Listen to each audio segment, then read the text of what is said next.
Bom, vamos agora ao item 37 do material didático, Flaviano de Constantinopla.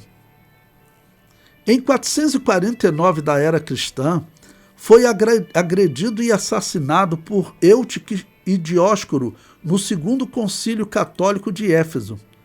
Eutiques era adepto do monofisismo, que defendia que em Jesus havia uma só natureza, a divina. Ou seja, ele era um católico romano que defendia um ponto de vista diferente. Nós vimos já um católico romano aí na história que teve problema, né? E acabou sendo perseguido pelo imperador. Ele já defendia o monofisismo, ou seja, defendia que Jesus Cristo era só Deus, ele não era homem. Então o catolicismo romano estava dividido. Todos, principalmente, a questão era a divindade de Jesus Cristo. Mas tudo vinha de Orígenes de Alexandria, por pregar a união completa entre a humanidade e a divindade. Isso causou uma intriga entre Ário de Alexandria e Alexandre de Alexandria, eram os dois que estavam debatendo, e está causando problema no concílio de Éfeso, quando eles estavam pregando, né, se Maria poderia ser mãe de Deus. E aqui também com esses agora que defendem que Jesus Cristo ele é só Deus. Ele só tinha uma natureza, só a natureza divina. A natureza humana desapareceu, não existia, ele era só Deus. Não? Bom, este concílio condenou a sua doutrina. O Papa Leão Magno pediu ao imperador Teodósio II, imperador de Constantinopla, entre 416 e 450, que convocasse um concílio, mas este era monofisita e não atendeu, ou seja, o imperador de Constantinopla, ele, nesse período, ele era monofisita, ou seja, ele acreditava que Jesus Cristo era só Deus. Era uma doutrina que estava surgindo entre os católicos, né?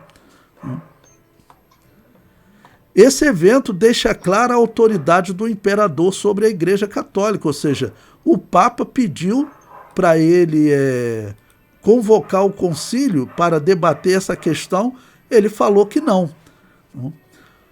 Teodósio II, né, esse imperador monofisita, morreu em 450 da era cristã, e seu cunhado Marciano se tornou imperador e atendeu ao pedido de Leão Magno, convocando um concílio em Calcedônia.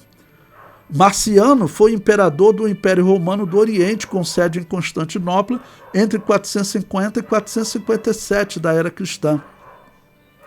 Neste período, Roma estava em frangalhos e o verdadeiro líder da Igreja Católica era o imperador Teodósio II, que governava o Império Romano do Oriente. O Império Romano do Ocidente teve a sua capital, Roma, invadida em 410 pelos visigodos. A Igreja Romana na África, em Hipona e em Cartago, sofria porque a região foi tomada pelos bárbaros, que eram simpáticos ao arianismo.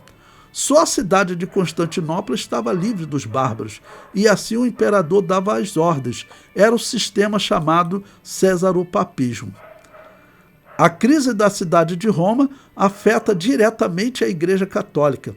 A situação só não foi mais catastrófica porque os bárbaros invasores pouparam a Igreja e o Papa. Haviam-se passado 137 anos da implantação do Reino de Deus por Constantino e Eusébio de Cesareia. O reino que duraria 1000 anos de paz vivia uma realidade muito diferente. Eusébio havia errado redondamente a sua interpretação de Apocalipse 20. Bom, coloco aí um outro texto de um historiador, está aí o link, que ele diz: outros povos ocuparam a Europa continental, como os francos da Gália, os alamanos na Europa Central, os suevos em Portugal, os ostrogodos na Península Itálica. Nas Ilhas Britânicas, a ocupação foi realizada pelos jutos, anglos e saxões entre os anos de 441 e 443. Havia um povo que não tinha ligação com o catolicismo, os hunos. mas o seu líder Átila morreu no ano 453 e as conquistas foram abandonadas, né? Então veja como esse período é completamente dominado pelo catolicismo.